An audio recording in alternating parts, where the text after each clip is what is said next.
Okay. I would like to call the Council Business Planning Committee of the Whole, our second budget meeting of November the 8th, 2017 to order. This evening, Councillor Foster sends his regrets. He is out in British Columbia on business, and Councillor Rinchima is malad this evening. So I could insert something here, but I will not, based on our new code of conduct, and I will show my immense decorum. No, I really want to.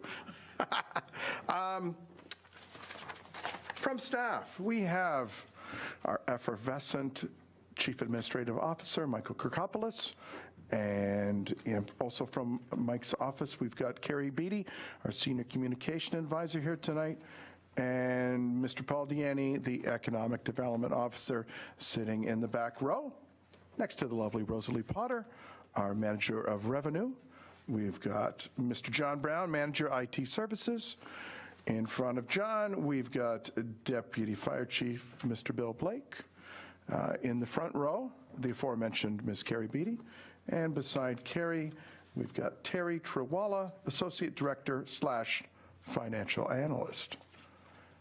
To my right, Mr. William Kalasa, our Director of Corporate Services / Clerk.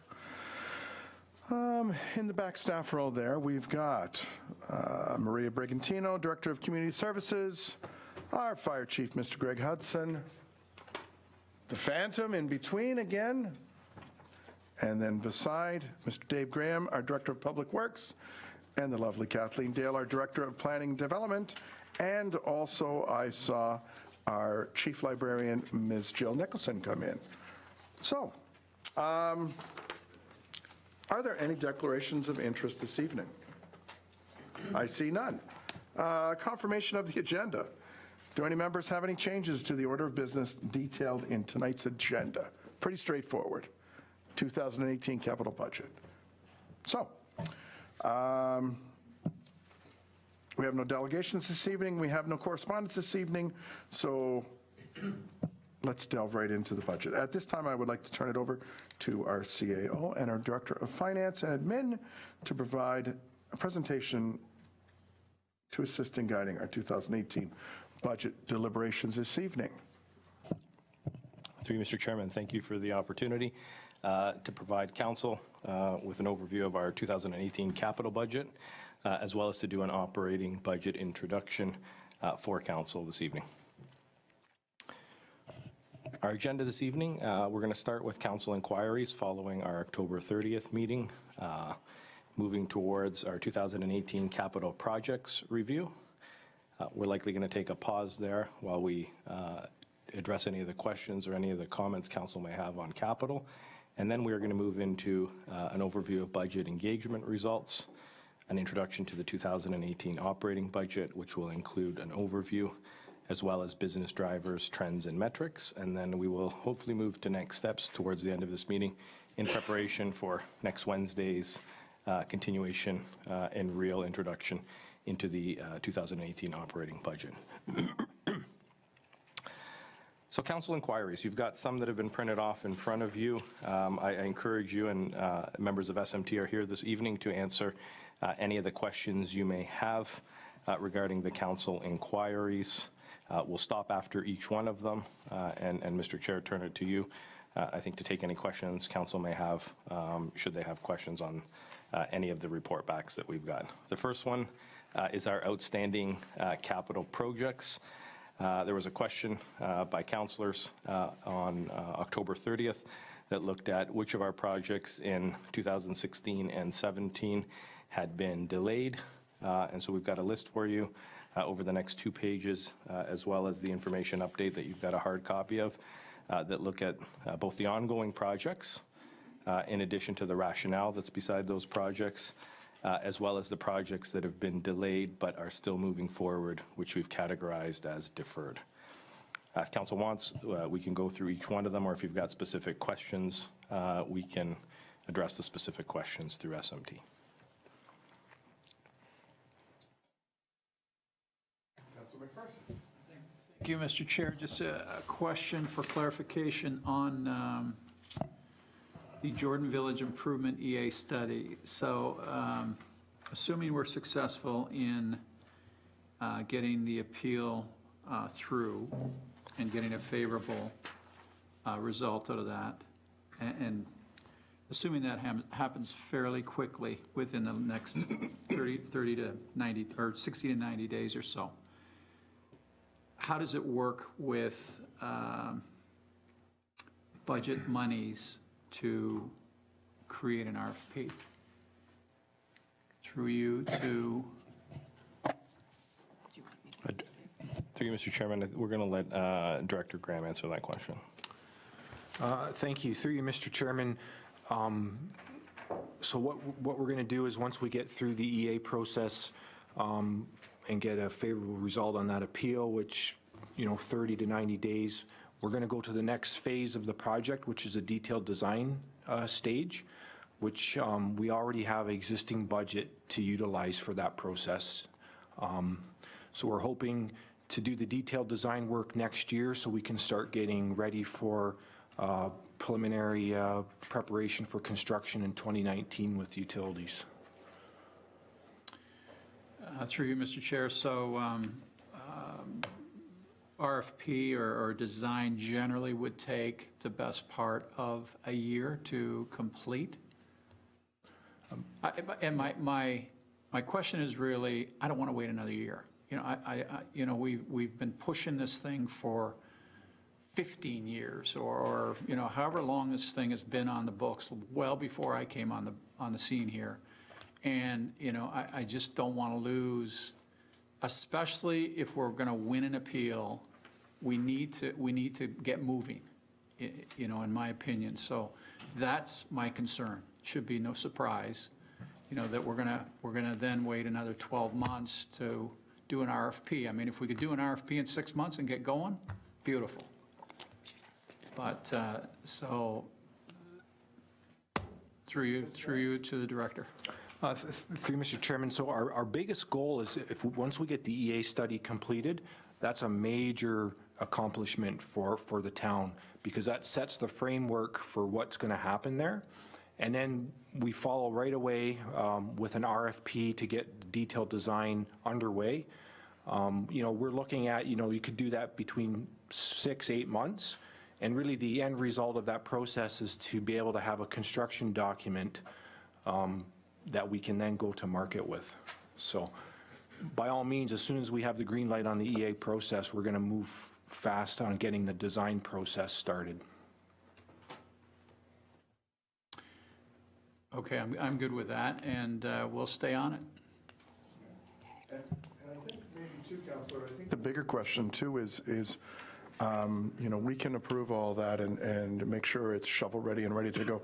How does that line up with the region's timeline as they're going to be a partner on this project? So to Mr. Graham, any idea of where this is moving on the region's capital works plan? Through Mr. Chairman, that's a good question. We're working closely with the region. They are a partner on this project, and they're running, parallel with us as we need their intersection works. So, we're in good communication with the region, so that's in alignment.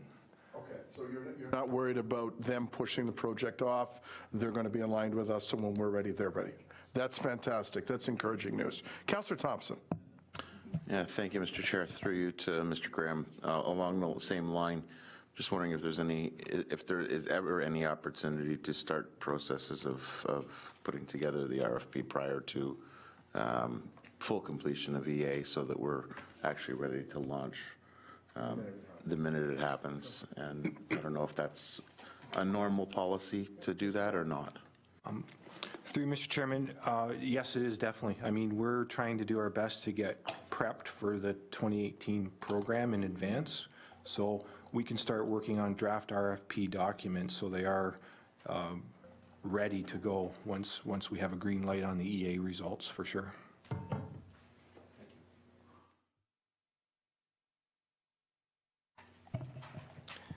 Thank you, Mr. Chairman. Moving on to the next inquiry, Councillor Foster had discussed with with committee at that particular time what our funding carryover practices were, and I'm going to let Angela kind of share with you, as she did that evening, what our process is for ongoing projects and canceled projects. Thank you. Through you, Mr. Chairman. One of the items that we do at the end of the year is look at all the projects that we had, look which ones aren't complete, and then determine, is it a carry forward, is it an ongoing, is it a deferred? So if the project is funded through capital levy and it's an ongoing project, then those funds are carried forward to be spent in the future years. If the project's been canceled, then those funds would be transferred into the capital rate stabilization reserve or be repurposed into another project. Development charges, if the project is funded from development charges, then the transfer would come out of the reserves when the dollars are spent. We don't take them out in advance. If the project's budgeted, it stays there until we actually spend those dollars, and then we fund that project through the DC reserves. And then if, the project's canceled, we don't take out the funds at all. And that would be the same process for the reserve and reserve funds. We only take out the funds as we spend it, and then if, again, there's no need for them, those monies stay in the reserve fund. Is there any questions? Yes, thank you, Mr. Chair. And just from a carry forward standpoint, so when we look at the various categories along the capital budget 10-year plan, should there be a carry forward column here that is not, I'm assuming that a carry forward, we're not making that part of the budget for this next year or for the year that it's going to happen. So would it not be prudent to have a carry forward column with the dollars in it? Through you, Mr. Chairman. If you look at the column called unexpended, at the very last column, and on page 2, you'll see actually Charles Street Storm Sewer has 218,000 carried forward. That unexpend means unexpended funds. So those are dollars that we've levied that we didn't spend, so that we're bringing back to help fund Charles Street Storm Sewer diversion. Do you see that? I'm looking at the actual 2018 10-year capital plan with the projects on it. So it, 2018 10-year capital plan, projects on it, got all of the various columns. You know, I guess I get more into what is the project and where is the funding. So generally, you're saying it's in a pool of funds sitting there, but it's not, for some of us, it's not tied specifically to a project. Through you, Mr. Chairman. When we're looking at the 10-year plan, these projects are going forward projects, new projects, so we don't really have a lot of carry forward funds identified for those. Like if we're looking at construction for Jordan Village, for example, we would need to levy for those or debt finance or whatever funding we have for that project, new for that project. We already have the funds that we already levied for to do the design and the EA, we already have those funds sitting in a different, identified in a different pot. So one is going forward, one is historical. So when we're actually carrying forward, though, when we're looking at the budget process, then we get more into detail saying, okay, we still have these dollars left over, haven't been used, where can we use them? And then we identify them in the capital budget there. At the end of the year, when the audit is over, we also bring forward a report saying these are the projects that are carrying forward and the dollars that we are carrying forward for each of those projects, and that's part of our year-end reporting as well to council. Through you, Mr. Chairman, I think to pick up on Ms. Stefani's last comment around our auditing process and how that happens in the spring and how we report back, I think, we've learned some good things already in terms of this budget process and, for example, the outstanding capital projects and how that's a good piece of information we can bring back to council. So I think, we continue to do a little bit of a debrief when we finish the budget process. I think that's a good comment, Councillor, in terms of, if we can identify throughout the budget process when you're getting these documents, what are those carry forward projects and how are they being funded through in the process? Definitely something we can look to incorporate in 2019. Yeah, and thank you for that explanation. And just from a understanding really what's going to get done in the next year, to have a section that says, this was approved 3 years ago, we carried forward, this is on the list for this year, it's already paid for, but here it is. So we see the full list of, here's what's going to happen next year. It would make it clear for me. I don't know how the rest of the council feels about that, but it just keeps that project alive as opposed to, well, we're going to do that, but we're not going to talk about it anymore because it's already been approved 3 years ago and it never shows up again. So just, Through you, Mr. Chairman, I mean, again, good comments, and I think those are things we'll incorporate moving forward. So what was the reason for this? So moving on next, project number 33. This was a question that Councillor Thompson had regarding Heritage Village and our LED opportunities. You can see a update provided by Director Graham in terms of our process, and I will let Director Graham speak to this particular issue.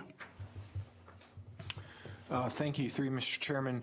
So really the project that you're looking at in the capital budget before you really encompasses replacing 3 streetlight poles that are structurally deficient, concrete poles. And we need to do that from a health and safety perspective. We don't recommend replacing the LED lights just on 3 poles for a number of reasons. You're going to have a different color look. The LED's more white, blue. The existing lights in there have the older high-pressure sodium, which is a yellow glow. So it won't be aesthetically pleasing for the neighborhood only to have, a few LEDs mixed in with the rest of the older lights. If we were going to do that, we'd want to replace all the lights to LED. That's something that has been identified in the town's 10-year plan for 2019 to start the next phase of the LED upgrade for our streetlight systems, focusing on decorative streetlights. Staff are going to be working on implementation plans for that. We're going to maybe be looking at a phased approach to help finance that expenditure. I know the 10-year plan has estimated that to upgrade all of our decorative streetlights, we're looking at close to $500,000. So we're going to be working on a plan next year on, how we can phase that in. We're going to be looking at, whether funding sources might be available in terms of grants related to green funding initiatives and those types of things. And we also are going to be looking at a number of other components to that program. I know we talked at our last infrastructure committee about some good ideas around standardizing some of the streetlights where we can, and those types of components. So that's something staff will be working on next year in preparation for 2019. Thank you, Mr. Graham. Councillor Thompson. Thank you very much, Mr. Chair, through you to Director Graham. I understand we're going to replace these poles 3 at a time, or whatever plan you've got set out for replacement because of the overall cost. But based on the cost savings that we've seen on our standard street light program that has been very successful, I'm not wondering if it's perhaps prudent to replace the 35 lights that you're working on, the posts in the post replacement on in that area all at once, and then move to a new subdivision if there's. But you're going to get, and if I may, Mr. Graham, you're going to get a better, David, you're going to get a better cost if you replace all of the decoratives all at once. And I think that's what Mr. Graham said, that in 2019 we'll be developing a plan to replace them all. So then going forward, as those decorative poles get replaced, the fixture on top will be replaced at the same time. Good things come to those who wait. Councillor McMillan. Yes, thank you, Mr. Chairman. My question was along the same line, that if we're going into Heritage Village and replacing some of the poles, can we not do the LED lights in Heritage Village as a separate project, separate from any other replacement of LED lights that may come up the following year? And you're suggesting that if it becomes a separate project, then it is that much more costly than doing them all at the same time? Is it cost prohibitive to do the Heritage Village just as a separate project?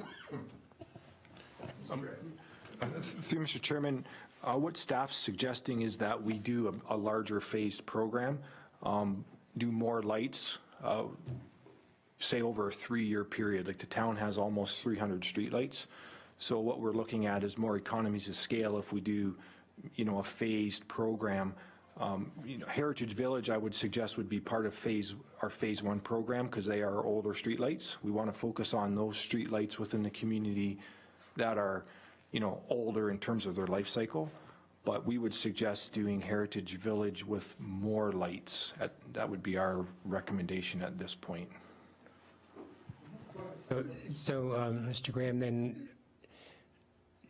the replacement of the LED lights, you're suggesting a phased-in program and over 3 years, starting with the Heritage Village maybe in phase 1. When then would phase 1 start? Through Mr. Chairman, 2019 is what we would be anticipating for starting upgrading LED streetlights for decorative lights. So this time next year, we're looking at the 2019 budget, and we should see that at the beginning of that time. Okay, that's fine. Thank you.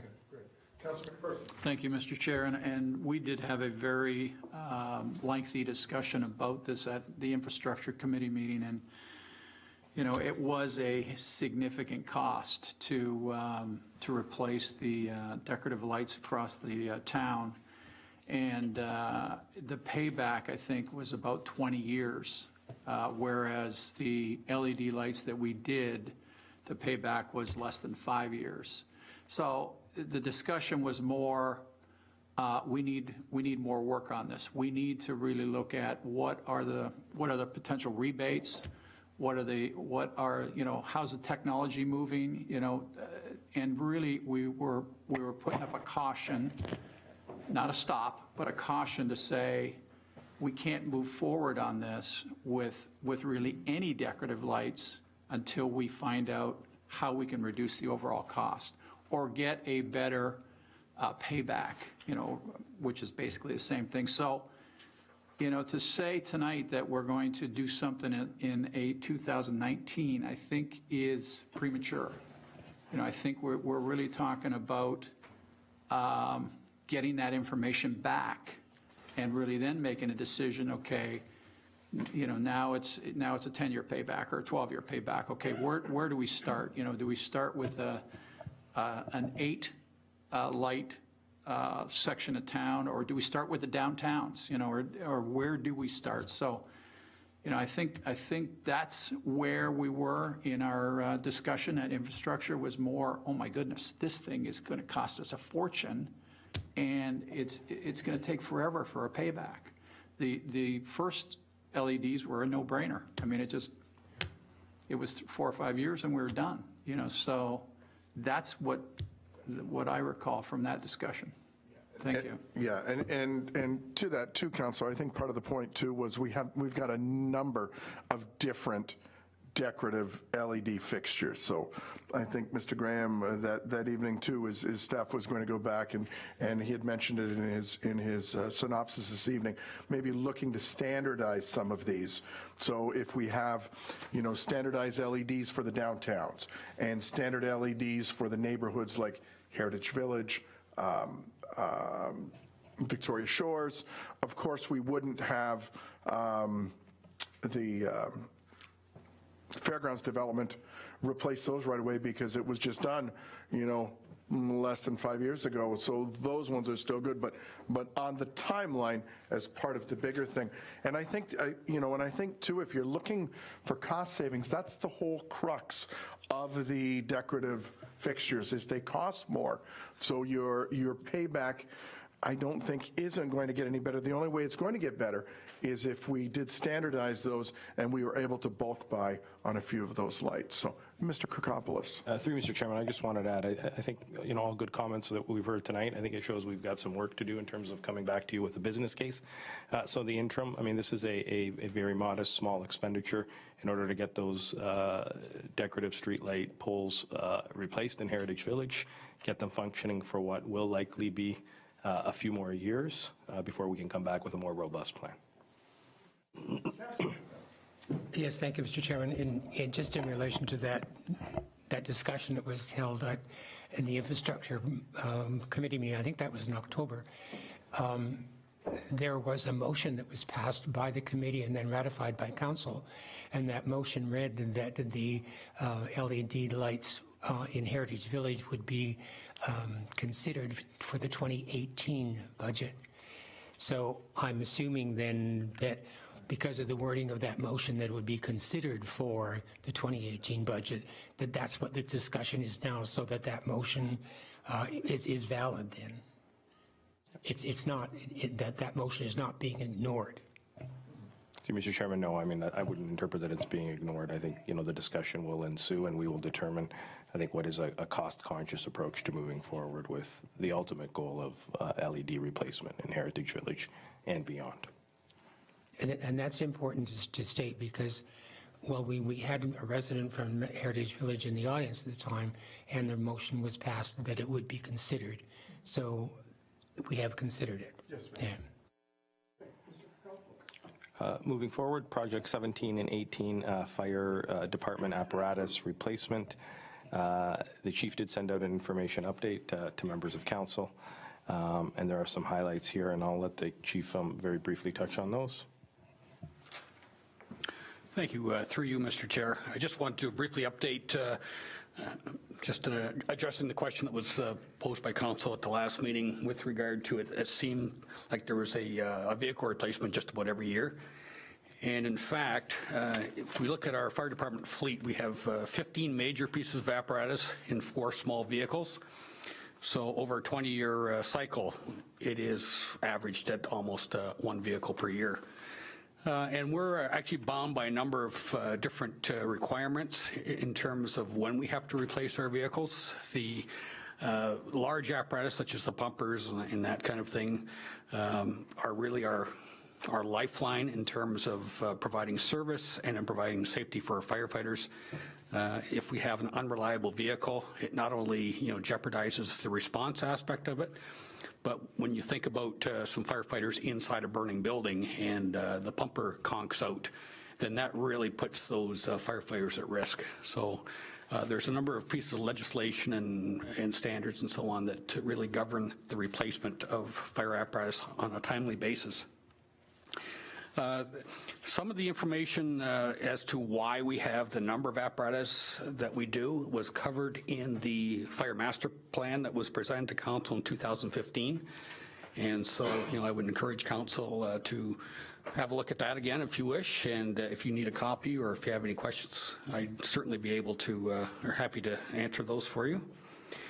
And in terms of the information update I provided here, it just provides a listing of our major apparatus, kind of a schedule as to when they're going to be replaced, and just a little bit of a fleet management strategy to maximize the length of time each truck is actually kept in service. So, which is a little bit of a departure from what we used to do. We used to just buy a pump and it stayed in that station for the entire life.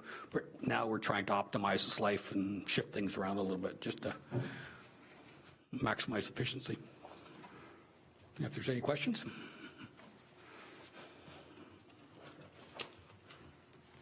Thanks, Chief. Through you, Mr. Chairman, moving forward, we've got the Parks and Facilities Master Plan. And this was a response to the Jordan Lyons Park inquiry, and I will let Director Brigantino briefly take you through this. Good evening, through you, Chair. So beyond the discussion around Jordan Lyons, there's been several discussions both at Council and SRC around park enhancements, park development. Since my beginning this summer, we are also undergoing the DC study at the same time as budget, and when we map out the list of all the parks that need to be enhanced, prioritized, and developed, what we do find right now at initial analysis is that we have a $25 million ask with a $3 million DC coverage, so we have a $22 million gap that we're going to need to manage over the next 10 years.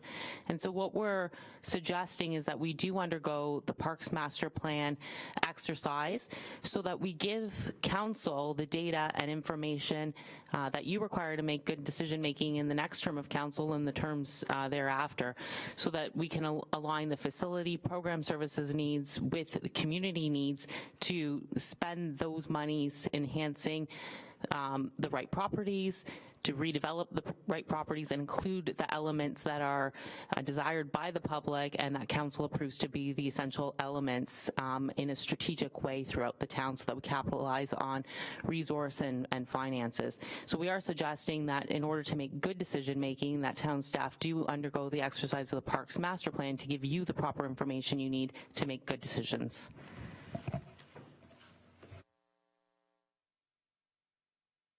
Through you, Mr. Chairman, moving forward, there was a question around water and wastewater rates in relation to Project 12.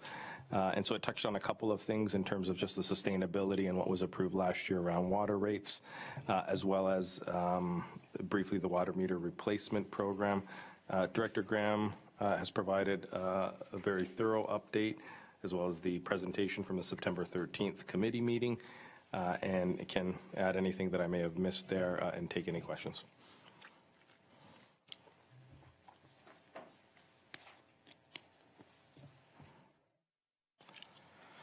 And the last update that we received was really around parking and parking update. We had a fairly robust discussion on that, and there was an information update provided yesterday by Director Dale that highlights where we were a number of months ago around the Beamsville District parking strategy and some next steps, and I will let Kathleen give you a brief overview on that. Through you, Mr. Chairman. Just to give you some background, there's some policies in the official plan that talk about provision of, downtown parking. Really, it's to improve overall your central business district. Right now, there's also a cash in lieu of parking policy that allows the municipality to, if somebody is short of parking spaces, to take cash in lieu. We also have a couple community improvement plans that are currently in place, which is promoting redevelopment within the Beamsville Central Business District. One of the recommendations that came out of one of those CIPs was some improvements to the Hickson Street parking lot. So last year around this time, there was a report presented to the Planning Committee, and it was the results of the parking study prepared by Tim Eldoby and consultants. That report had a number of recommendations. Those recommendations including currently maintaining the current approach to not charging for parking in downtown Beamsville. This is pretty common when you're in a smaller municipality. Smaller municipalities don't normally charge for parking in their downtown areas. Where you tend to see this more is in your larger municipalities. It had recommended some operational improvements to the Hickson Street parking lot. So one of the things that staff wanted to do, because there was an adjacent property that appeared to have a driveway over this particular parking lot, so a title search was done, and that adjacent property owner doesn't have any sort of easements. So the next step is for staff to, contact that residence and advise that, the town's going to be doing sort of as we sort of looked at. There's a way to do this. This may be in a couple phases. The first phase would be some improvements to signage and do some line painting. So attached to the information memo, there was a sample drawing of how it could potentially be laid out, and that would give you a little bit more parking space. In the 2019 capital budget, there is some money set aside to do some improvements to the parking lot. I would refer to that as sort of the phase 2. So the phase 1 is kind of some interim things to get you some quick wins. Phase 2 is more detailed design. As well, at our old library, which is now our museum, there was a plan prepared to look at how we could potentially reconfigure that parking lot. So that we need some signage improvements as well. This is something that's going to be needed to be added to the capital plan because it's currently not in the capital plan. One of the other recommendations was the creation of 30 spaces in the interim and then 100 spaces over the long term. We are looking at the possibility of potentially acquiring the Beamsville District High School. There's a huge parking lot associated with that. So in the meantime, that's sort of put on hold depending on how that study plays out. One of the things that staff had looked at is the possibility of if you happen to, when you drive by the school or walk by the school, it doesn't look like their parking lot is really being fully utilized. So what staff would like to do is maybe approach the school board to see if we can do some sort of interim lease arrangement. I suspect that they might be open to more available parking on the weekends, which is probably when there's more of a need, and then maybe less parking, during the week, but more in the evening. So it's something that I think we should approach the school board rather than going out and looking at, right now buying a large piece of land, which we may or may not need in the future.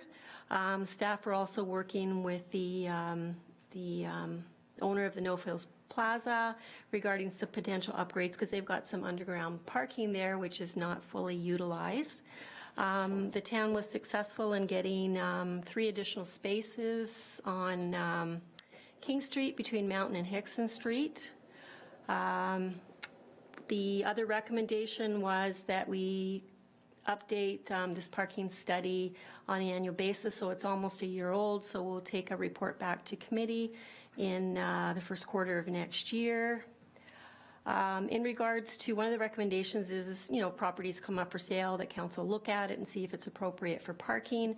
I think depending on what happens with the high school, this may or may not be a requirement. We also, as part of our development charges in the current development charges bylaw, we have a provision for development charges for the parking lot in Jordan. So the parking for Beamsville is also going to be added to the development charges bylaw. So that means that every person that takes out a building permit will be sort of putting a little bit of money in that fund so that we'll have some money over time for parking. We also need to look at our cash in lieu of parking policy, and we're looking at taking that back in the first quarter of 2018. Thank you, Ms. Dale.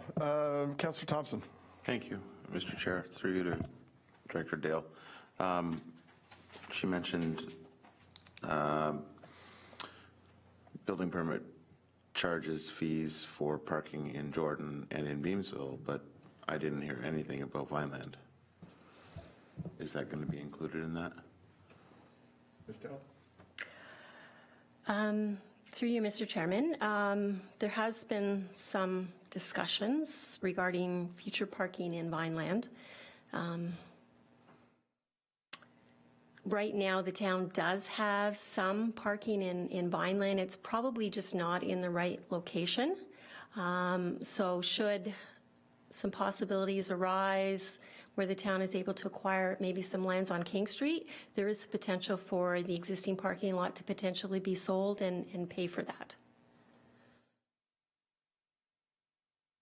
Okay, I would suggest perhaps while we're doing the update of the policy, we should include the Vineland parking as part of the charges, because, I mean, what happens if it doesn't work out like that? Then we have no money to buy appropriate parking.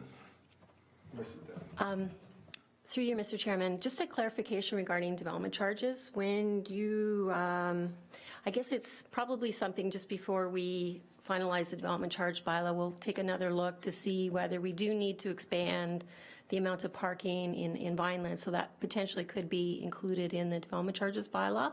Because right now, there's just potentially funds for, the Beamsville and Beamsville and the Jordan area. So it's something that staff will maybe just we'll have a look at that before the development charges bylaw gets finalized.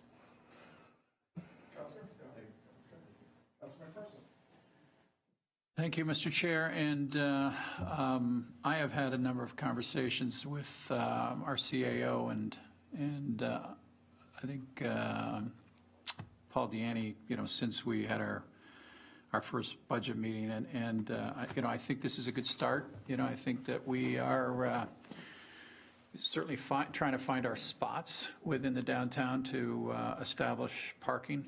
I have invited Mr. Kirkopoulos to the next BIA meeting, and we're going to have parking as a agenda item at that meeting, and Paul Deaney is always at the BIA meetings, so he's certainly going to be there as well. So it's, I see it as we're doing the best we can. I mean, that's the feel I get is that, you know, we're picking things off as best we can, and there certainly needs to be a partnership with the business folks in the downtown core, that we're working together to create a parking master plan, if you will. And I think that's really where I think we need to go, is not so much, well, there's a little opportunity here or a little opportunity there. It's more, what is the bigger plan? And let's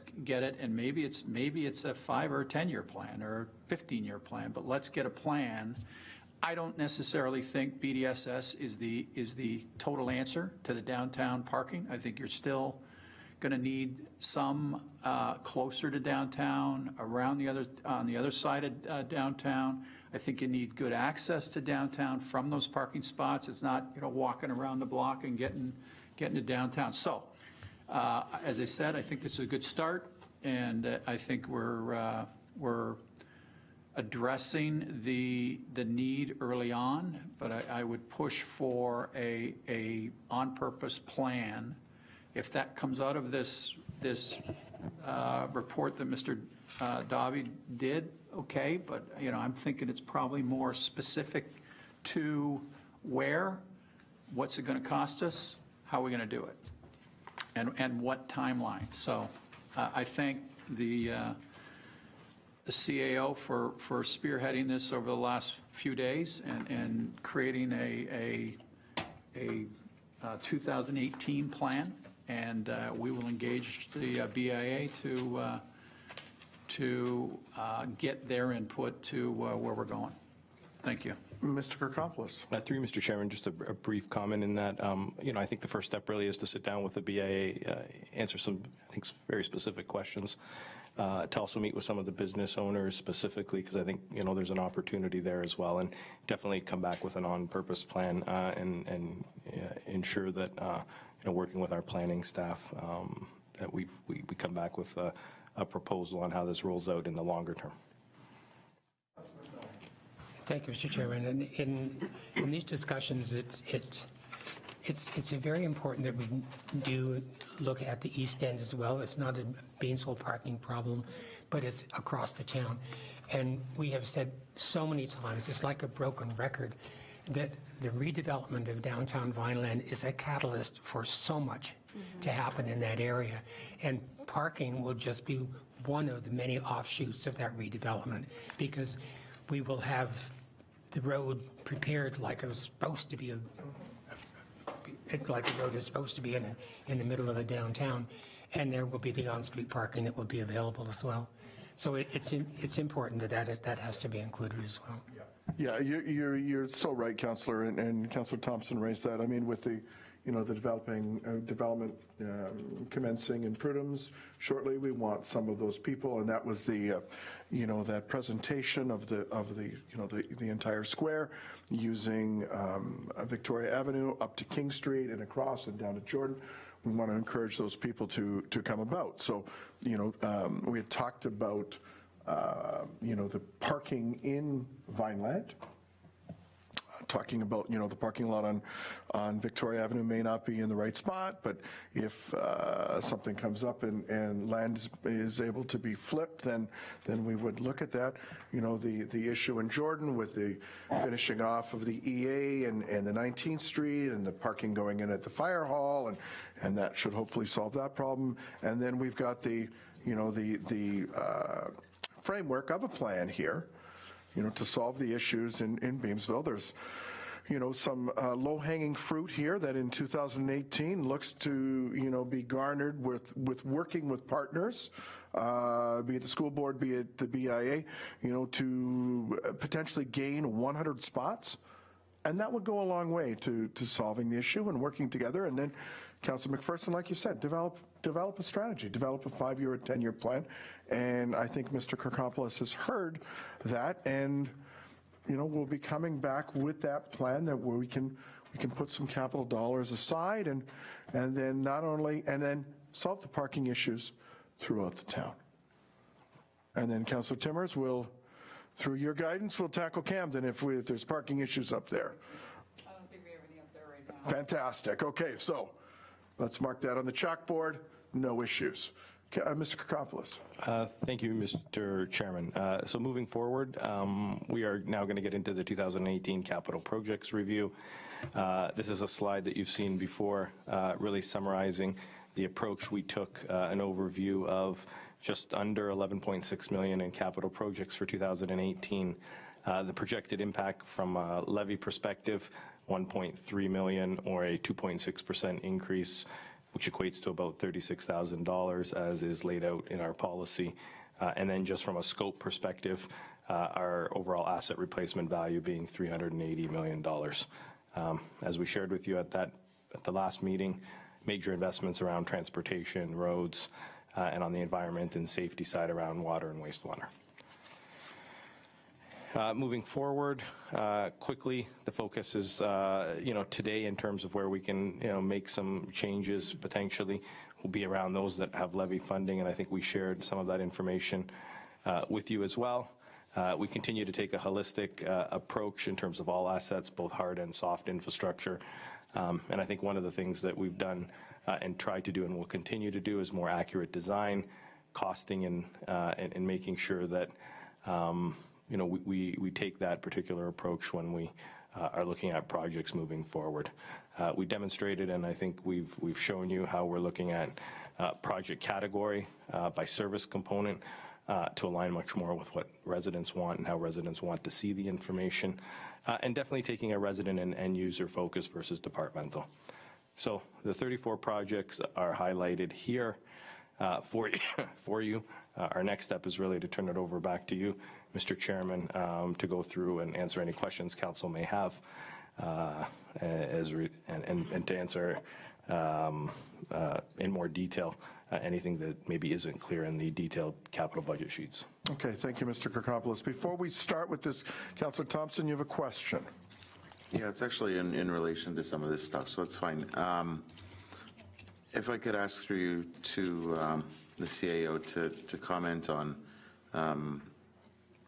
from the deferred projects sheet, the rationale with the retendering on a number of projects and what the hopes are in order to gain better pricing and what the sort of rationale behind that is.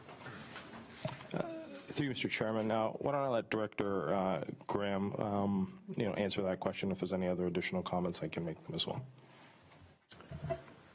Thank you. Through you, Mr. Chairman.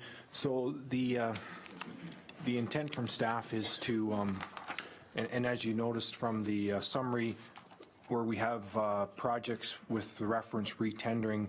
So that means we tendered some of these projects late this summer into the fall and received very high bid results because of the very busy construction market. And it wasn't value for money to move forward with these projects given the bid results were very high. So our intent is that we want to tender very early next year, even late this year, do a bunch of tenders all at once, and provide some flexibility in those tenders in terms of schedules so that we can attract contractors. And what we're finding in talking to other colleagues across the region into Hamilton area as well, we need to provide some flexibility in terms of how we're issuing tenders so contractors can have more flexibility in scheduling their work for the following year. So our intent is to get these tenders back out early to try and get favorable pricing. Okay, very good. Thank you very much, Mr. Chair. I appreciate that clarification. Okay. And it sounds like a sound way to move forward on that. So let's let me turn this back on. So what we intend to do this evening is we'll go through the 34 projects. I will say the number of the project. I will say the item, the description of it. And if any councillors have questions, put your hands up and we'll ask those questions. If there's no questions with that project, we will proceed through.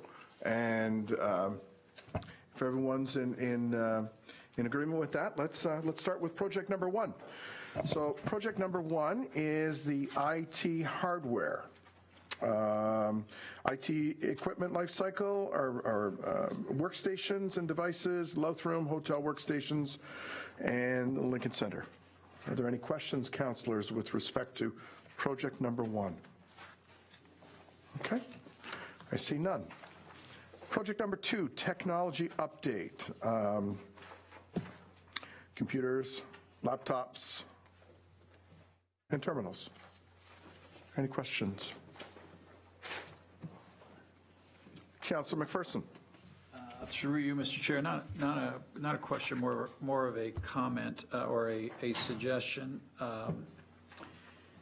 from a counselor perspective, a portable unit of some kind. There's many things that happen outside of this council room that you need to access the town website or your email or whatever. Now, I know we've got phones, but, you know, from does that always work for you, to look at spreadsheets or look at diagrams? So maybe there is a question, is there room for a Surface or a laptop or notebook of some kind in this budget? Okay, and if I may, Councillor, so, I mean, Project 2 deals specifically with the library, so you're talking about... Oh, I'm sorry. Project 1, is that, or? IT items. Yeah, oh, well, Yeah, I'm talking Okay. about the redo of the council chamber. okay. Sorry. So I will go to Mr. Kirkopoulos for that. Through you, Mr. Chairman, I think one of the comments you probably heard me say early on in my tenure here was that we need to make sure that we're equipping both staff and I think council with the appropriate equipment and appropriate tools. Ms. Fanny and Mr. Brown have done that, I would say, I think very well this year in terms of reaching out to you regarding Samsungs and making sure that you've got the appropriate tools. Our plan in 2018 is just that, Councillor McPherson. I think individually reach out to each councillor and determine are your needs being met, and if tablets and those sorts of things make sense. Some don't need some of that equipment, but where it makes sense, then absolutely we have an ability to accommodate those sorts of requests. So that would actually be project number 4. So, okay. Councillor Thompson. Yeah, thank you, Mr. Chair. If we're on number 4. Well, no, we're not going to go willy-nilly through this. We're going to go project, and if you have any questions, then ask the questions at the appropriate time, and then we'll get through this. So, nothing to do with number 3. So, project number 3 is the redundant dispatch system. Any questions? Okay. Project number 4, Councillor Thompson. With respect to the council chambers upgrades, Councillor McPherson already touched on this, your query. That's kind of why I was trying to follow it, but that's okay. Certainly, I think I'm in agreement with what the CAO was talking about with regards to councillor pieces of technology. I certainly believe that having fixed units in the council chambers are appropriate based on the use other than council that occurs in this room. So I'm pretty good with that. So. Well, thank you for that. I just wanted to say that this is something that makes sense to me. Okay. Thank you for that. So, anyone else want to confirm the, Mayor Easton?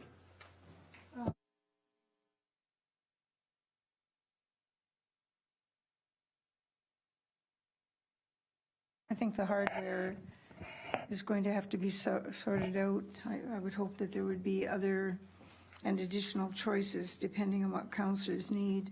But I'm wondering about overall programming, software opportunities that we could use that would enhance the way reports are received and our ability to manipulate them.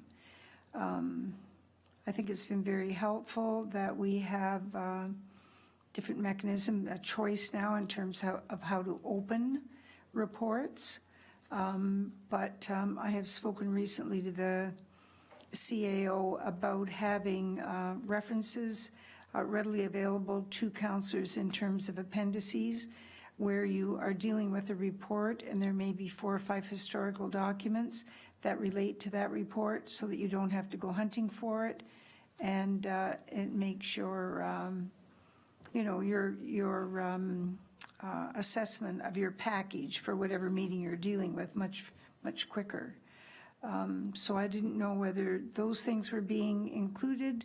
I don't know whether the software piece is part of your operating. You'll have to explain to me how you deal with it. Just want to make sure it's on the table. Through you, Mr. Chairman, I think just picking up on the mayor's question, and she did ask me this question, it is something that, as we look at kind of the not so much the structure, but the service delivery within our corporate and legislative services group. And I think as we, get up-resourced appropriately, I think one of the things you're going to see is we are going to try to use our technology and the existing software and technology, which is capable of doing some of the things that the mayor references, to make sure whether it be motions and other sorts of things are brought up, I think, more on demand and on time while meetings are happening, to make it a little bit more seamless and a little bit more helpful for council. So those are things that are more operational things that we need to figure out how we do for council. I think the software that we currently have in place allows us to do most of the things that the mayor and I spoke about.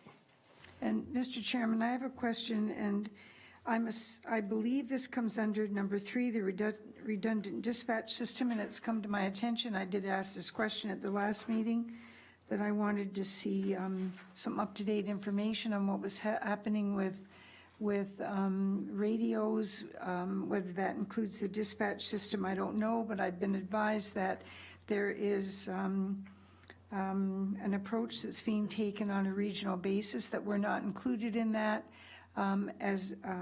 That's our choice, apparently. I'd like to understand that better because these things take a number of years to implement, and I think that council should be apprised of what's happening so that we know what to expect.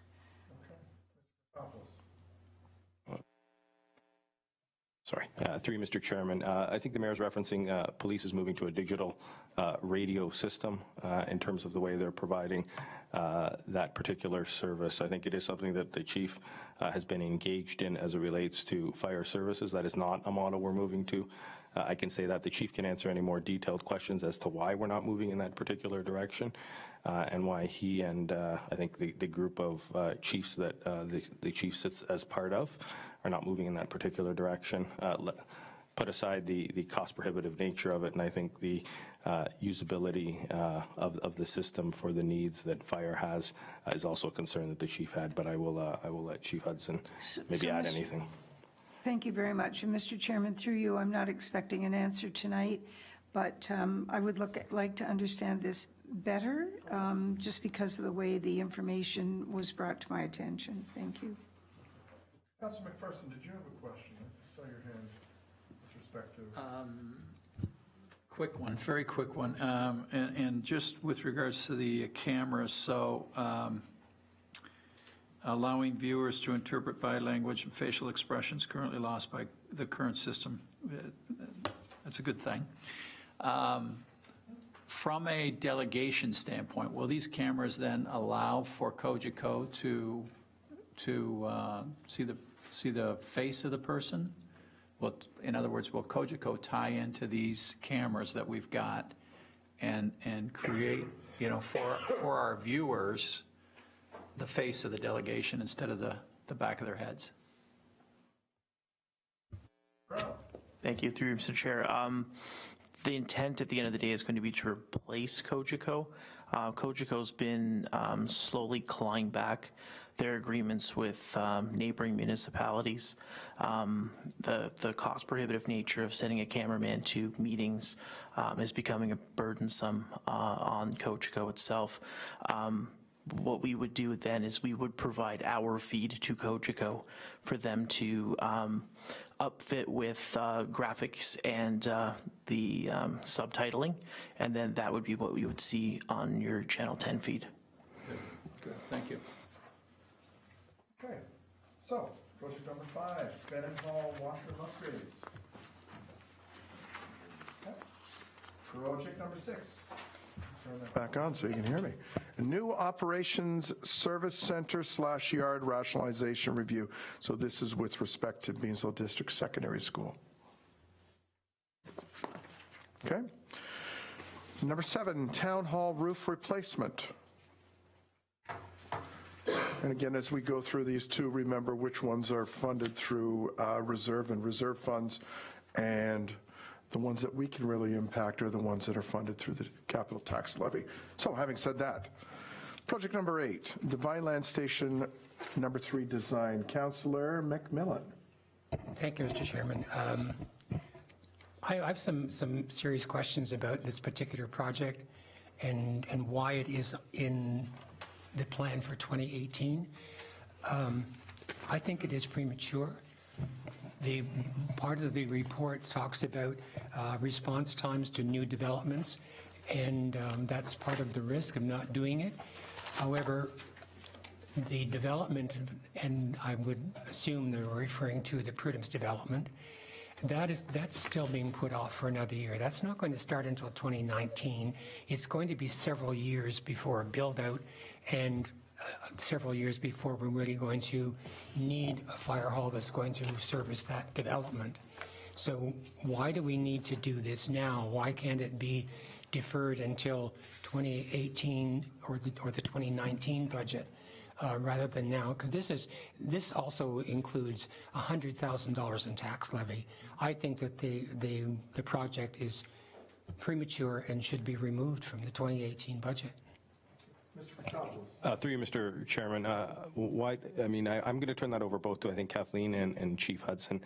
Likely start with Kathleen first. We went, Councillor, the comments that I'll provide is we went through that very same questioning, that same analysis, in terms of timelines, in terms of a multi-year construction window, a design that needs to be in place, and Kathleen can speak to the timing of Prudhoe. So that's the very analysis we went through, looking at could this be deferred to 2019.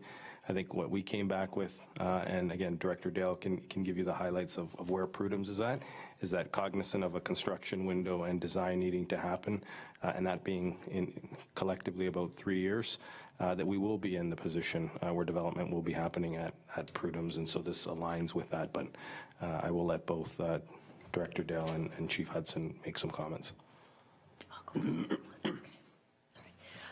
Through you, Mr. Chairman, in regards to the Prudhoe development, I can tell you that the developers, as soon as that secondary plan is approved by council, they're going to be submitting their planning applications because they're already working on a lot of their background reports in support of their application.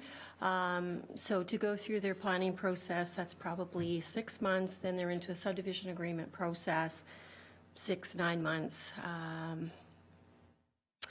Then they're going to, servicing, start building. I think the key is that they're very anxious to get started once that secondary plan is in place. And I'll let the chief speak to, response times and things like that. But the intent is get the fire hall design in place so that construction can start at the same time as development proceeds. Because I think it will actually go fairly quickly. Thanks, through you, Mr. Chair. Just to dovetail on Director Dale's comments, that particular area, as reported in the Fire Master Plan, is actually rated through the Fire Underwriter Survey as unprotected. So there is a risk in terms of providing fire service should the development start to go and it starts to be occupied. And the reason why it's unprotected is we're simply too far away from the Vineland fire station right now. So, and the second rationale was, don't know what the horizon looks like in terms of grants, but we were successful, as you may recall, for the Jordan Fire Station having a grant. So the plan was to actually have a shovel-ready plan in place so we can move fairly quickly and edge with some, agility should a grant opportunity arise. Yeah, I don't understand why we would have to build the fire hall at the same time that the construction of the Prudhoe development starts. Because when when they start to build at Prudhoe, it's going to be a long time before units are built and inhabited and sold and inhabited. We could do the plan now and it could sit on the shelf for several years before we even need to build it. I don't see the necessity of it right now. Councilor McPherson. Thank you, Mr. Chair, and I share Councillor McMillan's point of view here, or question. You know, I think, you know, no matter how quickly the builder wants to move, I mean, it's a major project that we're building there, and to get that through council with all the approvals that we need to get through after the plan is put in, is probably the best part of a year. And then I don't know what they have to do for servicing the area prior to that.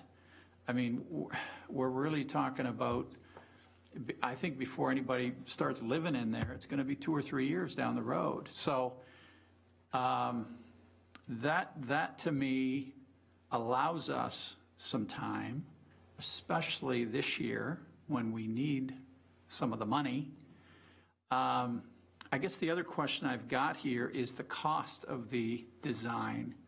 You know, when I look back on the previous capital plan, we had a $25,000 number in there for the Vineland design project, and I think that's probably low, but we're now talking $200,000 for this design. I mean, that to me is, I mean, what are we building? You know, that would cost us, you know, $200,000 for a design.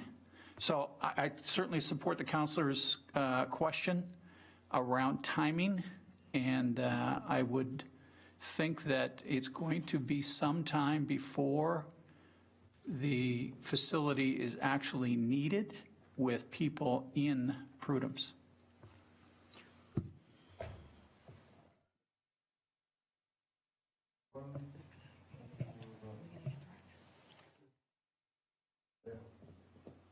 Through you, Mr. Chairman, we don't expect the Prudhome's people to be building sort of everything at once, but we expect that it probably will be phased.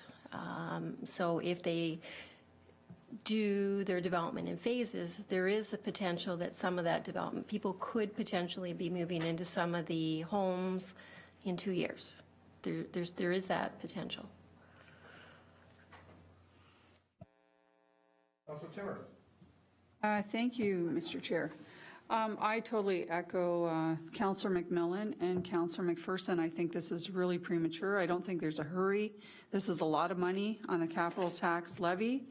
I'd like to see the Camden Fire Hall finally settled and completed before we start worrying about designing another fire station that we may need down the road 2 or 3 years. We've got Victoria Shores people living down there right now. And if there's some building that happens beside them, I think it's going to be a while before we need this new fire station. And this is a lot of money on the tax levy. So I just absolutely don't support this. Your worship. Mr. Chairman, I believe that we need to see the steps on a chart along with approximate timing, because you will recall that there is an economy of scale for housing starts that relates to the fact that the servicing is so front-end loaded, and they are going to want to recoup some of that. And we had a big discussion at the last meeting with the consultants about how many units they will want to be started and in place in order to trigger the MTO response on the entrances. So it would be very helpful if we could see that laid out a little bit more deliberately, and then I think it would help us to make a decision. I don't disagree with anything that's been said. It's just hard to envision it. I don't know whether the CAO has any commentary on that. Through you, Mr. Chairman, I mean, why don't we take, I think we hear the comments being provided by council today. Why don't we go back, put those timelines together, and if it is a prudent approach to defer by 1 year to better align, then absolutely we can do that. And I think to the councillor's question earlier around the cost of the design work, I think what we found with design and the project management that goes with even that piece, and we've had some, you know, I think about ProKick and the work we did in there and the engagement we did on there. If you look at the cost of doing good design work with good, having a good PM that comes with that design work from a good firm and the level of engagement that's required, it is a lot higher than the 25,000, but we can definitely go back and I think look at the 200,000, make sure that's accurate. And if we can defer, I think, again, I'm hearing from council your desire to do so. So why don't we take that back from a staff perspective and we can do that. Okay, and if I may suggest too, on a go-forward basis, when we're dealing with projects like this, that we do, rather than just say design, we do say design and project management. So, everyone gets an idea that it's not just, the drawings, but it's also the project management to facilitate the build. So, okay, great discussion with that project. So, Councilor McPherson.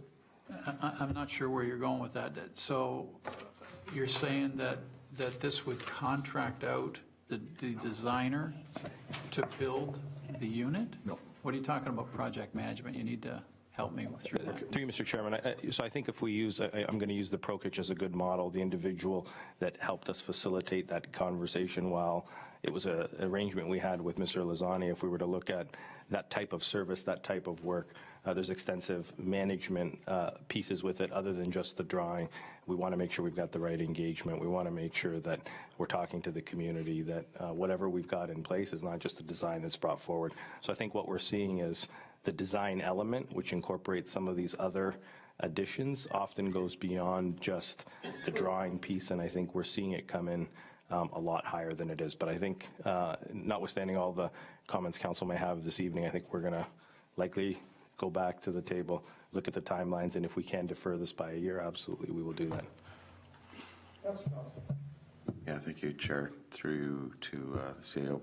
I would actually like to see the breakdown so that we know what the actual design portion and what the project management portion, how it weighs out, so we get a better idea of it. That's possible. Yeah, I think what Councillor Thompson said is right on, because in my mind, talking about a project manager, the project manager would come after the design is made. That's the way I look at it anyhow, that the project manager and the design, would they go on simultaneously? Through you, Mr. Chairman, and so I apologize if the word has, I think, confused everyone. There's just other associated fees with design in terms of how a project comes forward. And so we can definitely lay that out in a memo to council. I think my comment in suggesting that 25,000 was not an appropriate number when it was first developed in terms of looking at good design and the engagement that goes with it. And we've tried to go out there and look at what is a process cost to get you to a design. And so that is where that number came from. But Not a project manager, but to manage the project. Okay, yeah, well. So that was my bad. Manage the design. Yes, through the consultations with the public, and yes. Got it. Yes. Okay, excellent. Project number 9, Vineland Library roof replacement.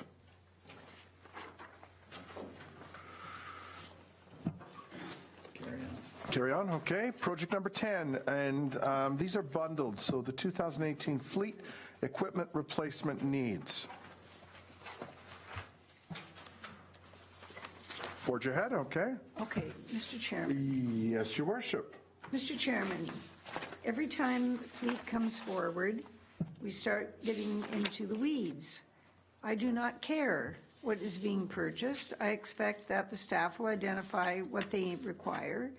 What I want to see, and I hope that this is what council wants to see, is that we see a block of money that is going to be used for fleet. A block for public works, a block for fire, whatever the CAO and his team decide.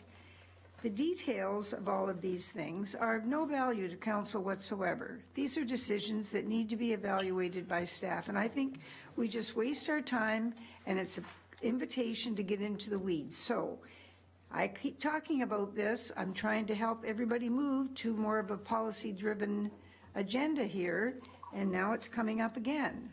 We had a few pages ago with the fire department, and now we're seeing it again. So I don't know how it is that the staff want this to be dealt with, but we are not going down the right road, and it's not going to help us to change the way we operate and the way we think. So I'm going to harp about it again, Mr. Chairman, because I would like to see this changed, unless the majority of my colleagues think differently.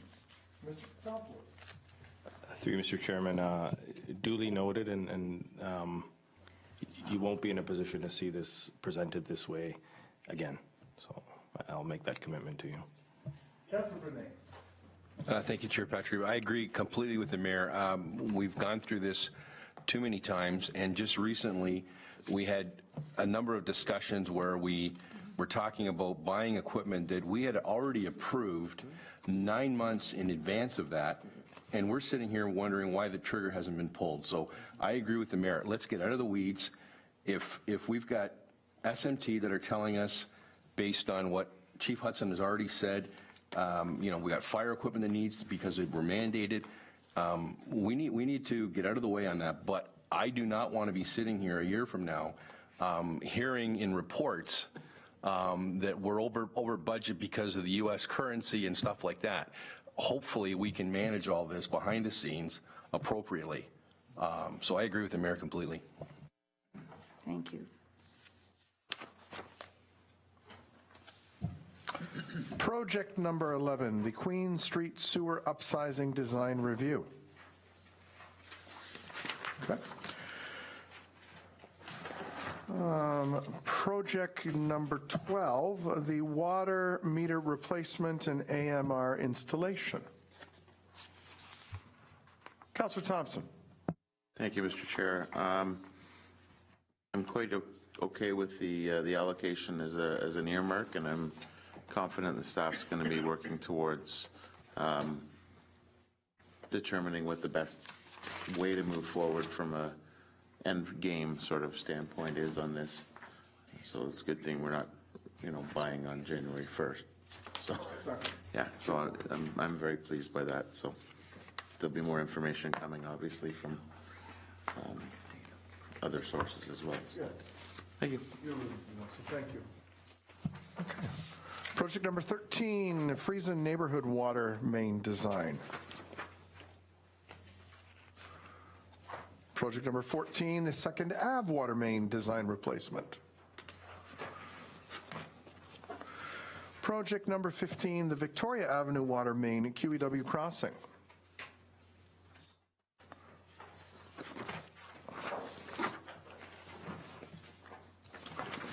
Okay. And Councillor Timmers. Thank you, Chair Patriva. I just have a question on this project number 15. It says the project is subject to receiving the OSIF funding, or it may be deferred if we don't receive that funding. Do we have any idea on when we'll know about the funding? Next year? Through you, Mr. Chairman, we hope to hear through the first quarter of 2018. Thank you. Okay.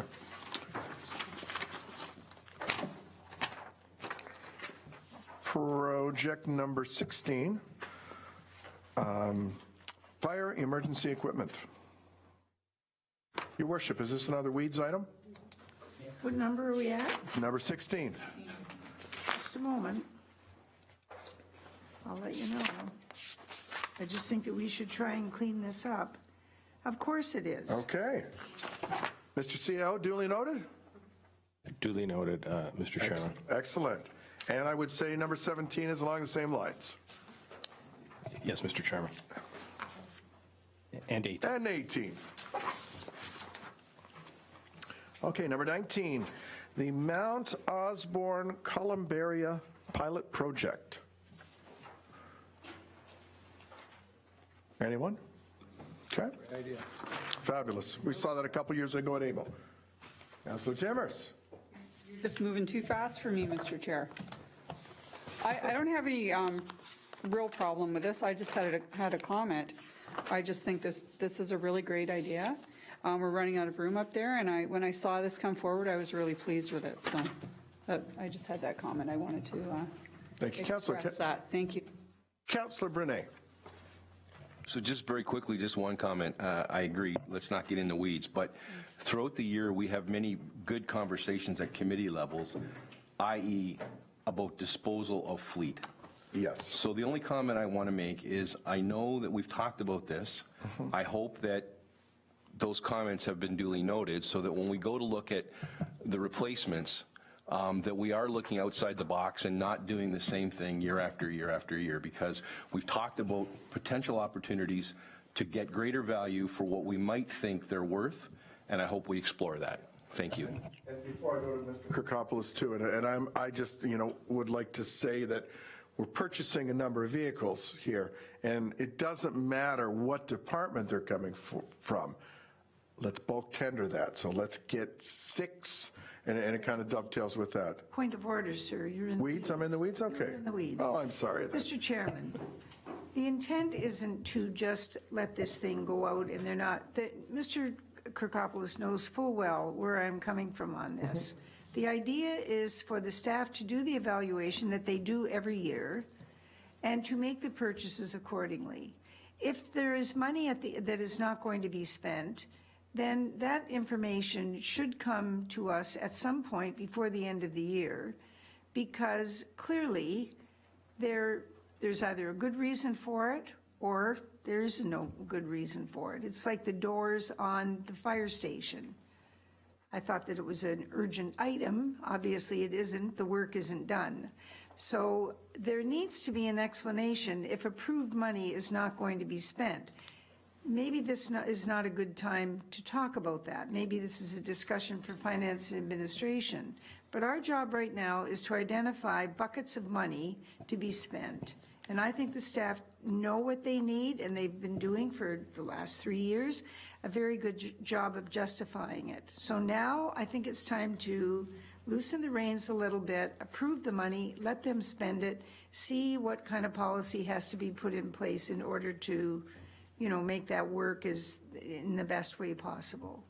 So that's where I'm coming from this. This isn't just a free-for-all. It's a matter of moving away from making those operational decisions, because it doesn't matter. The trucks that are needed are whatever is needed. If the money is not spent, that's another matter. Then I would get concerned. Mr. Kirkopoulos. Through Mr. Chairman, I think to address Councillor Brunet's comment, you'll hear as we get into the operating budget a much more significant focus on procurement as we head into 2018. But I can tell you that, as we look at salvage, as we look at disposal, Finance and Public Works are already working on some ways in order to do that and to find a way to maximize the return that we're getting for those. So both in 18 and now, it is a focus for us, and it is something that we're working on. Excellent. Okay, project number 20, Vineland Cemetery Compound.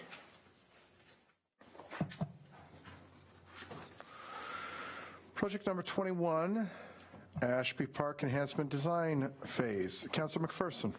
Through you, Mr. Chair, and question through to Director Brigantino. You mentioned earlier that a master plan was the primary focus.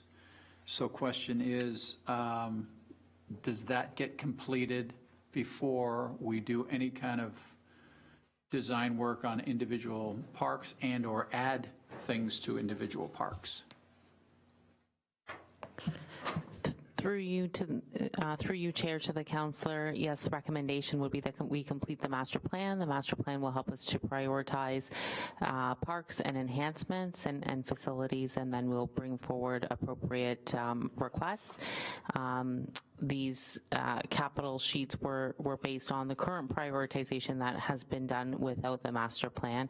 It does sound like there's some consensus among council to do the master plan first.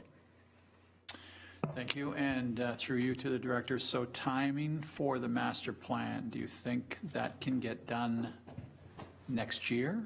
Is that? Through you, Chair, to have a true and engaged community in the development of the master plan and ensure that council approves the master plan in each of its phases, it will take the year of 2018. To complete it thoroughly, but that will give you a 10-year projection that will need to be revisited, but it will give you a 10-year projection of how we can build out recreation and community services and attract economic investment in the town. Thank you, Mr. Chair. Well, Ms. Brigantino, so having said that, where does the dollars for that Parks Master Plan come out of? Is that operational, or is it, because I'm not seeing it here in the capital, is that more of an operational item? Through you, Mr. Chair, if I can ask Angela Safani to outline the financials on that. Through you, Mr. Chairman, the Parks Master Plan is an operating item, so that'll be funded through the operating project. Thank you. Project number 22, Jordan Lyons Park equipment upgrades.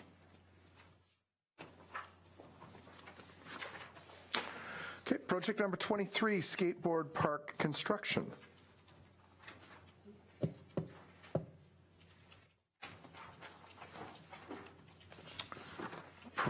Councillor McMillan.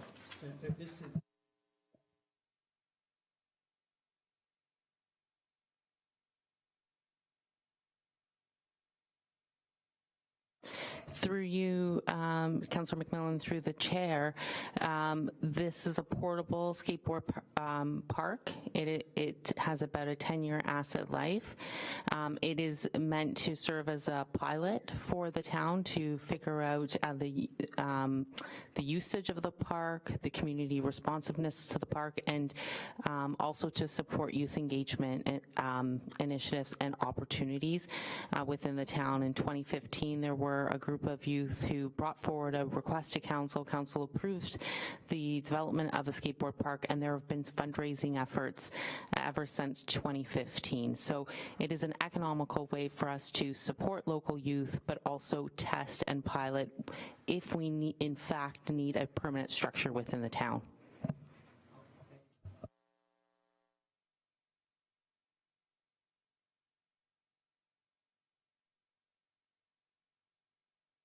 At least a decade or more old. Is that correct? At least there was that fellow, and I can see him, that was here before council probably in 2005, 4. Okay, so I just want to make sure, because we've been having this discussion now for a bit, we're not waiting for, or we are waiting for the master plan. Yes, no. Through you, Chair, to the Mayor, I would recommend that we wait for the master plan for park development and design, not to install the portable skateboard park, because the portable skateboard park can go anywhere in the town. It can be moved. It's a youth engagement initiative as opposed to a permanent structure that needs to really be considered in each of the park elements. It is a structure that can go inside the Fleming Center when ICE is not operating. It can go inside of school, can go on the asphalt turf of a vacant parking lot. So we're able to do a lot more with the product, if you will. Okay, I'm sorry. I think that I knew that, but I think over time I've lost sight of the flexibility of this. And I'm a little tired, I think, a little impatient waiting for the Parks Master Plan. So you'll have to just cut me a little bit of slack there. So this is good. So Mr. Chairman, through you to Ms. Brigantino, there's a satisfaction that there's enough validity to this technology that, and we have a variety of areas where it could go. And although it is portable, it's not something that we would put in Vineland for 3 months and put in Beamsville for 3 months, but we could if we chose to. Is that correct? Through you, Chair, that is the idea. We are engaging the group of youth who've been fundraising to help us program for the skateboard park and decide on locations that would not require additional cost to the town. So the idea is that we enable them to make the decisions of the assets that they'll use in the town. Excellent. Okay, so the other piece of this is that we don't have to worry about doing a big survey. Am I correct, through you, Mr. Chair, to Ms. Brigantino? We don't have to do a big survey at this point with the public. We're going to test it out and just check check out the efficacy of the whole thing, given the amount of time that's gone by. Through you, Mr. Chair, that's correct. However, a skateboard park, like a permanent cement structure, they are quite costly, will be considered in the overall master plan. It'll be considered along with lighting and all the other elements that have come up throughout our discussions. Okay. And Mr. Chairman, just one more question. The timing then, I see 2018, but would there be a report coming forward to council in January?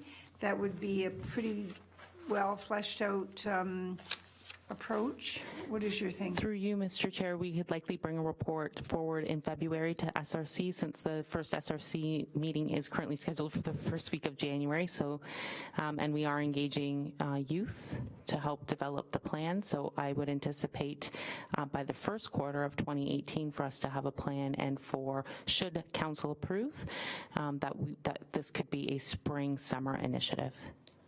Okay, and through you, Mr. Chairman, my apologies to Ms. Brigantino, because I know that we've had a number of conversations about this, but I keep losing the threads of it, so thank you very much. Just to refresh your memory too, the Uptown Riders Skateboard Group, which was led by Walter Mitty, Bob Mittler, I want to say Mitty, but that was a fictional character, Bob Hamilton, Chris Allen, Nathan Glintz, and Tori Hodson, first approached the town in 2004 as a delegation, and then came back in 2005. So this group that Ms. Brigantino speaks about that started the fundraising, so this is the second generation of these skateboard riders that are looking for something. Councillor McPherson. Good. Thank you, Mr. Chair, and just going back, so the Ashby Park, I see it's all out of reserves, and the Jordan Lyons Park tax levy. So those projects, would they come off the budget this coming year and look at 2019? It would sound like it would make sense. Through you, Mr. Chairman. We anticipate Ashby coming off. Actually, Jordan Lyons Park are equipment upgrades, and so that remains on. That is just as we assume responsibility as a result of the Jordan Lyons agreement. There's some offsetting costs that we're not going to be supplying monies to the Jordan Lyons to do some of that work. We're assuming some of the maintenance work ourselves, and this is actually, I think, to paraphrase the mayor's comment earlier about a little bit in the weeds as well. This is actually a purchase of various equipment. Maintenance business? Correct. Okay, fine. Thank you. Councillor Bernay. Thank you, Chair. Just a couple comments on 23. I look at this as a positive. I mean, we have, as the mayor's pointed out, and you just alluded, I mean, it goes back to 2004. So we do have people waiting, but we're not ready yet because we haven't done the Parks Master Plan. But we did do a survey, and in my mind, I'm still not clear as to whether, that survey said it was Hillary Bald that people wanted it, and we're talking Serena. So I think this is a positive, and I do remember discussions. I believe Councillor Thompson at one point said, maybe we need a skate park in that end. So I think this gives us flexibility. It allows us to move this thing around, and we're being responsive. But we're being, very financially cognizant and prudent. Yeah. So I think this is a positive. And I think this, we are going to learn from this, and I think we should move it around so we can get some feedback from some areas of the municipality. So I look at this as a very positive situation as we wait for the Parks Master Plan. Councillor McPherson. Yeah, I liken this to our newly launched transit program, we're not making a huge capital investment. I mean, God forbid that we get this thing and nobody uses it. Well, that sends us a message, that, we didn't need to spend $1 million or $1.5 million to put in a permanent park. So hopefully that doesn't happen, but, and I'm not sure how portable this thing is and how easy it is to move, but, I think it's getting it out there, and for relatively little investment. It's still significant, but it sort of test markets for us what the young folks in our town are going to do with it. So I like it too. Mr. Chairman, I would just note that I think that there are opportunities for sponsorship with this as well. When I saw this, and I've forgotten what conference I was at, it certainly was an extremely appealing change to concrete, certainly allowed it more flexibility, and also the fact that it could be organized with the bike pump concept as well, and that takes in little kids on their striders and you know, youth in their 20s. So it's something that can evolve a bit as well. So I mean, I'm very excited about the prospect, and I don't mean to be cantankerous about this, but I just wanted to make sure that we weren't waiting for the Parks Master Plan to put this in place. So thank you very much for the opportunity. Project number 24, Road Resurfacing and Rehabilitation Program. Councillor Thompson. Thank you, Mr. Chair. I know it was discussed from a standpoint of a special levy with regards to roads, and I don't know whether that would be added to this particular motion, or is this just, would that just be a separate budget addendum? Okay. All right, that's cool. Thank you. Through you, Mr. Chairman, that would be a separate item that would look like. I do want to point out that we've begun here with, and where we've come in is that $1.7 million that Council's been very clear over this term in terms of wanting us to invest in the road resurfacing and rehabilitation program. Okay, Councilor Bernay. Thank you, Chair Patriba. So with regards to the roads that are outlined here in red, are we at a point where we can have a discussion here through the director about additions or deletions? Is that? Yep, that's the discussion. Yes. Okay. So through you, Chair, to Director Graham, I'm wondering if he could point out, we're showing here that Yonge Street would be rehabilitated from Mountain to Dutch, and I'm wondering if part of Yonge Street already closer to Tintern and Camden and Spies, if that section has been done. I realize that in my understanding, Dutch to Spies has not been done, but beyond Spies through to Camden and Tintern, has any part of Yonge Street been done? The reason for my question is similar to what we did last year in some of the areas around Zimmerman.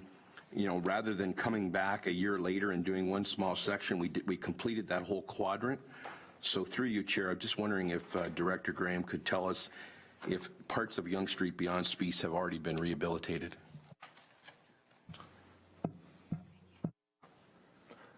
Through you, Mr. Chairman, I believe the section of Yonge from Spies to Camden is in decent shape, but between Dutch Lane and Spies needs to be rehabilitated.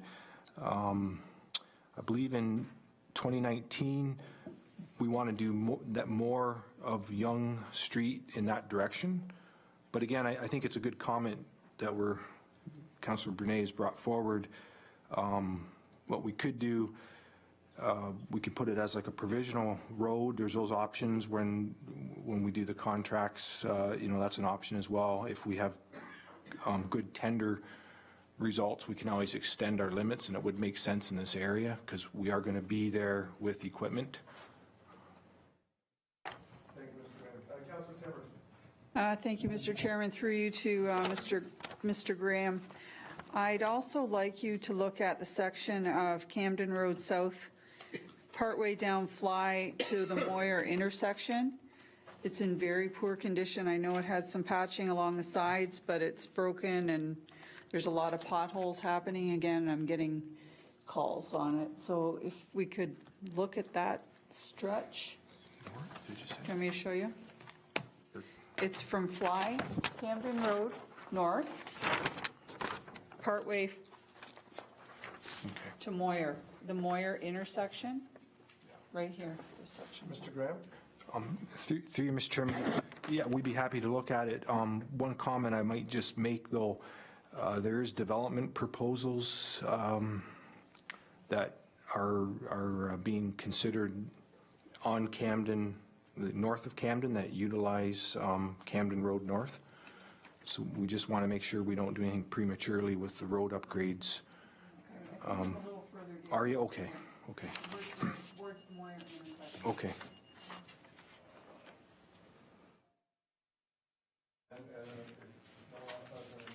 With respect to that, Mr. Graham, I've got a couple too, and it's kind of along the same lines as Councilor Bernays. I mean, I was up driving, looking at these roads, and Dutch Lane and Spies, both in the Yonge Street area. I mean, the entire sections of those roads are in bad shape. The shoulders are gone. We've already went through and we've done some pavement edging, and that's already failing. So if those two, in our economies of scale could be brought in, and then thinking, Councilor Bernays' point too of last year when we did Zimmerman and Philp and Walker, we could maybe establish that whole quadrant. And then my other question with the additional or the provisional roads, Cherry Avenue, we say fly to Moyer. I think my suggestion would be Moyer to King Street. So given the proximity of the wineries, given the failure of the middle of the road, out by Ridge Point Winery, and I don't know why we were doing Fly to Moyer Road, given the constant bombardment of trucks dropping fill to the quarry. I think that would be an effort in futility. So I would rather see it concentrated, even Moyer to King would be maybe in a perfect world, but say from the escarpment brow to Moyer to look after that chronic problem that, we went and we did some work a couple years ago, but much like Durham, there's something going on in the center of the road base that's causing havoc. Councillor Thompson. So I'm gathering this is where we make requests to add provisional roads. So I will request to add Bridgeport between Prince William and Red Maple. And I've already had conversations with the director about that section that's failing. So anyway, thank you. Just a comment to the director. Love this map. Absolutely love this map. And I know for next year we're going to take this map and we're going to put on the 18 through 22, and we're going to show the folks in town what our plans are. So very effective tool. Thank you. Through Mr. Chairman, I just wanted to make a comment. I think we've heard some good comments from council in terms of the additions that want to be made. I think what we need to do is maybe take that offline, determine whether we do it within the current envelope or find an additional funding strategy, and likely either come back as part of this process or come back to infrastructure as we head into 2018 and look for ways in which to fund some of these additional roads and go through kind of that business case process for each of them. Yeah, and in a discussion too, Councilor McPherson, with Director Graham, the thoughts too of laying over the next 4 years of roads, and also identifying the regional roads, which we don't have to do. So then you're going to get a really, really good picture of what's left. Because still some people in the municipality don't know the difference between a regional road and a town road, and maybe put those in black, and maybe by that time too that the region will have a plan with King Street from Jordan right through to the traffic circle. So excellent comments. Project number 25, Academy Street reconstruction.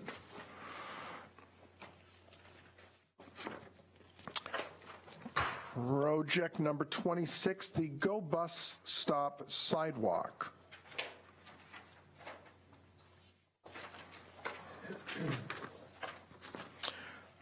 Project number 27, the 23rd Street Phase 1 road reconstruction.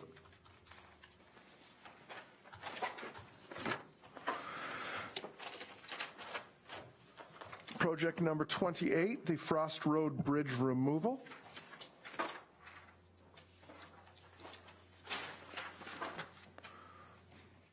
Project number 29, the Moyer Road culvert replacement and slope stability. Councillor Timmers. Thank you, Mr. Chairman. Through you to Mr. Graham. This portion of Moyer Road that was damaged due to the accident, and now it's a huge cost to replace it. Is there any way we can get insurance to cover a portion of that damage? Through you, Mr. Chairman, very good question. That is something that we are exploring and working on with our insurance provider as well. So that is in progress. So we're going to look for any cost recovery dollars we can get.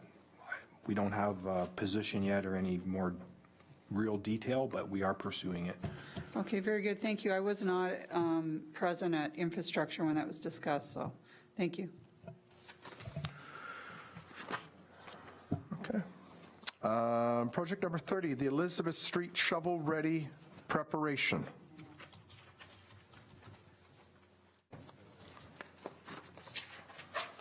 Okay. Project number 31, the Lincoln Avenue South reconstruction design.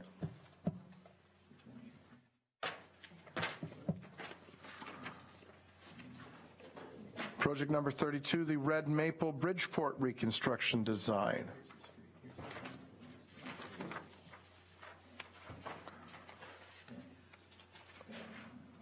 Okay, project number 33, the 13th Street reopening design.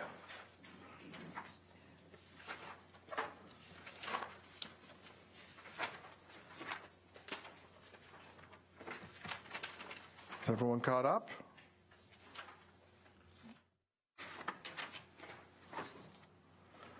Project number 34, the Heritage Village street light pole replacements, which we had already discussed earlier this evening.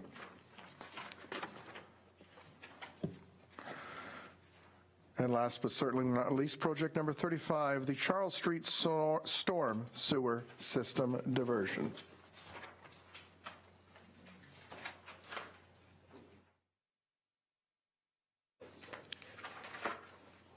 You have a question or a query?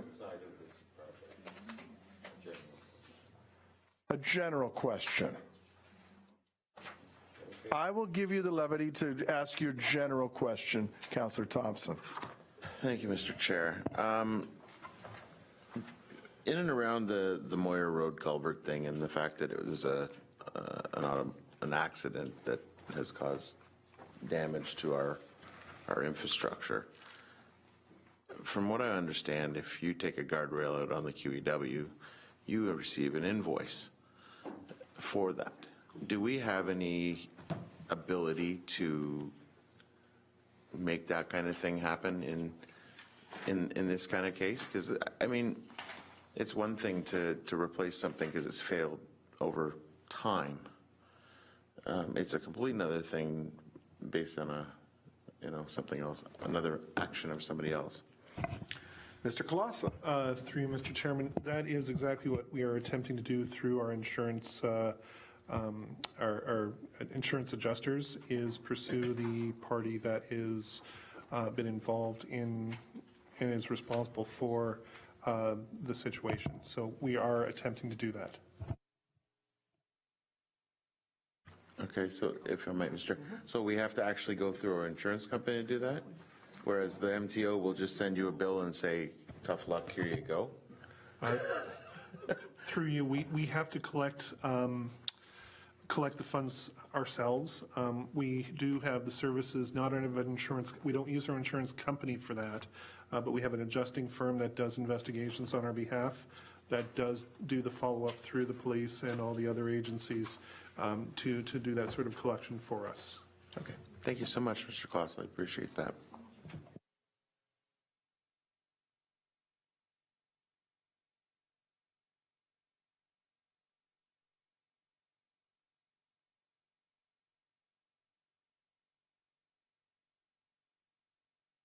Through you, Mr. Chairman, simply that we will come back to council with any of the clarification points we need to. I heard you loud and clear as it relates to the Vineland Fire Station, so we can work on that particular element. And I think at this particular juncture, I think we're ready to proceed to the next phase of the presentation that we've got for you. Okay, well, and before we get to the budget engagement and the operational portion of tonight's meeting, suggest we take a 10-minute break. 5 minutes, go grab what you need to grab. 7 minutes, come on back here, have your little discussions, and we'll get ready to go right at 10 minutes. So thank you. And thank you very much for the presentation this evening. And councilors, thank you for the questions and inquiries.